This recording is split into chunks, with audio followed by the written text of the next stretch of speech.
దేవుడిని యెహోవా మాత్రమే ఆశ్చర్య కార్యములు చేయువాడు. కీర్తనలు 72 18 వచనము. మృదువైన మాట క్రోధమును చల్లార్చును.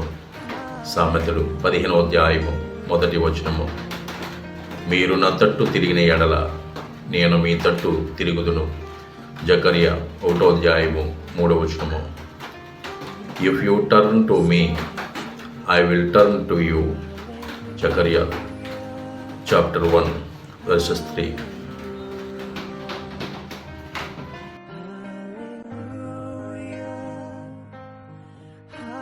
భూమిని ఆకాశమును సృజించిన సర్వశక్తి గల దేవ, మీకే వందనాలు, స్తుతులు, స్తోత్రాలు తండ్రి. ఎంతమంది అయితే ఈ వాక్యాన్ని వీక్షిస్తున్నారో వారికి, వారి కుటుంబానికి ఆశీర్వాదం ఇవ్వండి. వారి ప్రయాణాలలో క్షేమమైన ప్రయాణం ఇవ్వండి.